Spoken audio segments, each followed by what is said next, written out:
అండగా ఉంటామని మరొక్కసారి నిరూపించారు. 2 రోజుల మహానాడు జాతర. నేను చాలా మహానాడులు చూశాను. కార్యకర్తలు కూడా ఒక రకంగా వచ్చేవారు, కానీ ఈసారి మాత్రం ప్రతి క్షణం అనుక్షణం చాలా శ్రద్ధగా కూర్చున్నారు. బ్రహ్మాండంగా జయప్రదం చేశారు. ఈరోజు ఉదయం నేను చూస్తున్నా అన్ని దారులు కడప వైపే. కడప దిగ్బంధం అయిపోయింది. ఈ గ్రౌండ్ చూస్తే తెల్లవారితోనే ఫుల్ అయిపోయింది. ఈరోజు ఎప్పుడు కూడా మన మీటింగులు టైం కంటే ఒక అర్ధ గంట ఆలస్యంగా జరిగేది, కానీ ఈసారి మాత్రం టైం కంటే 3 గంటల ముందే మన మీటింగ్ ప్రారంభమైంది. ఏం తమ్ముళ్ళు, మీ రుణం తీర్చుకోవాలి. కూటమి ప్రభుత్వం ఏర్పడ్డాక మొదటి మహానాడు దేవుని కడపలో జరిగింది.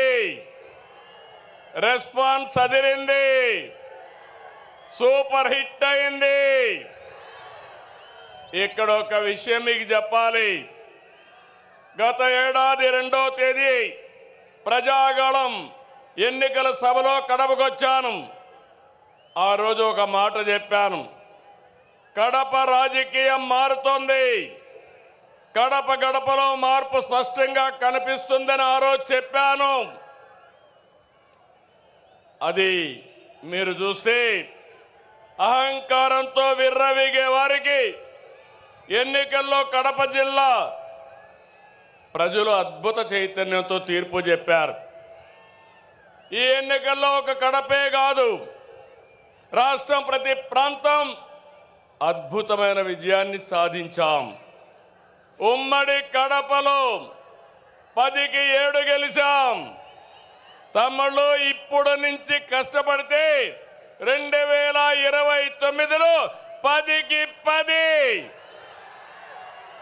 సిద్ధమా అని అడుగుతున్నా మిమ్మల్ని. సిద్ధమా తమ్ముళ్ళు అని అడుగుతున్నా. ఆడబిడ్డలు సిద్ధమా అని అడుగుతున్నా.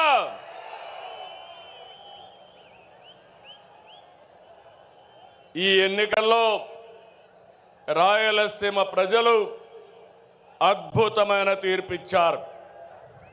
52 సీట్లకి 45 సీట్లు కూటమిని గెలిపించారు.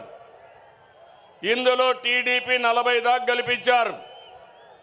వైసీపీకి రాయలసీమలో 7 సీట్లు వస్తే తెలుగుదేశం కూటమికి ఒక్క ఉమ్మడి కడప జిల్లాలో 7 సీట్లు గెలిపించారు.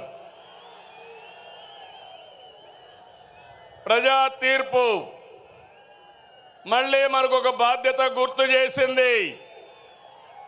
కానీ ఈ తీర్పును మనం అర్థం చేసుకున్నాం.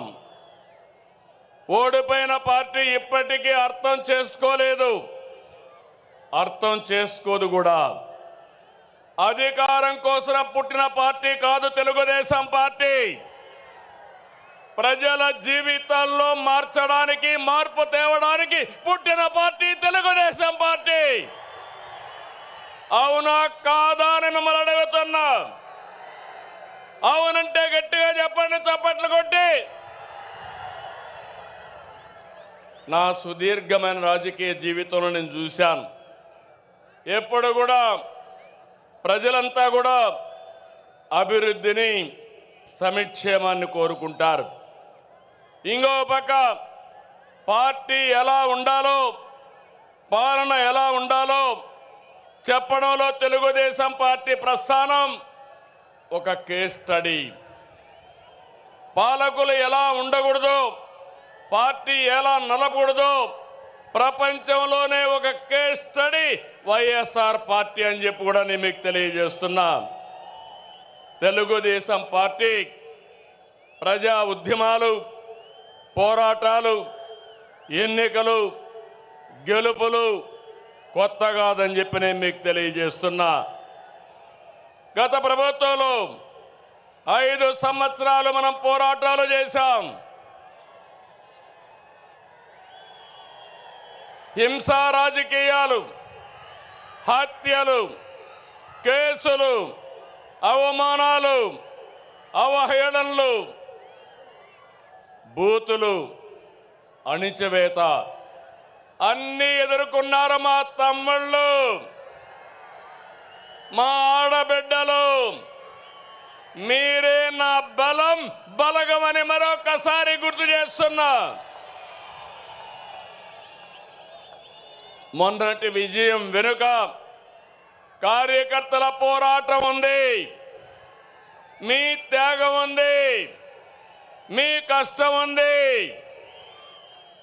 విధ్వంస రాష్ట్రాన్ని పునర్నిర్మిస్తామని మన మిత్రుడు జనసేన అధినేత పవన్ కళ్యాణ్ గారు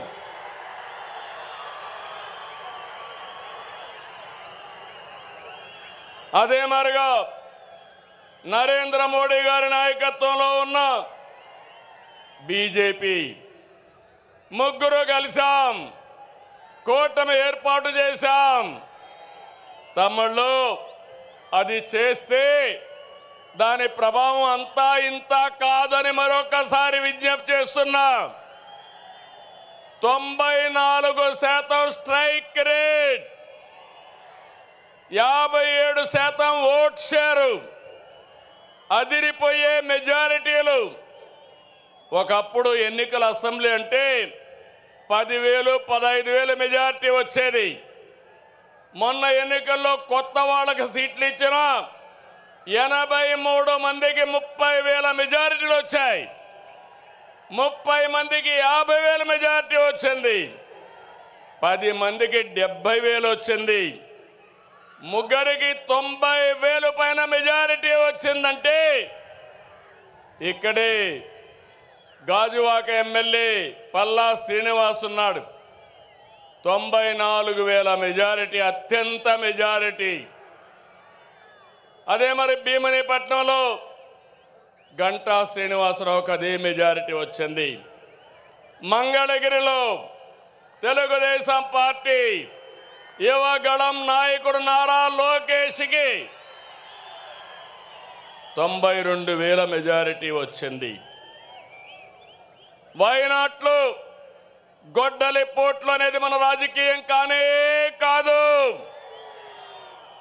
ప్రజలిచ్చిన అధికారాన్ని బాధ్యతలా భావించి ప్రతి క్షణం కష్టపడి పనిచేయడం మన విధానం. ఏడాదిగా అదే చేస్తున్నాం.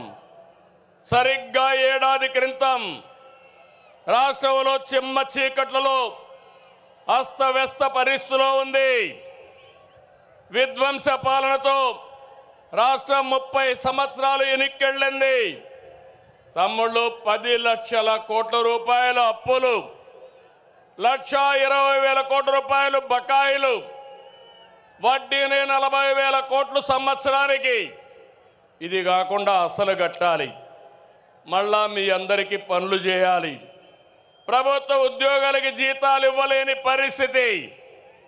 అయితే కష్టాలు చూసి బెదిరిపోలేదు, సవాళ్లను చూసి పారిపోలేదు. అనుభవంతో ఆలోచించాను. తమ్ముళ్ళు, క్లేమోర్ మైన్స్కే భయపడని నేను సమస్యలకు భయపడతానా అని మీ అందరికీ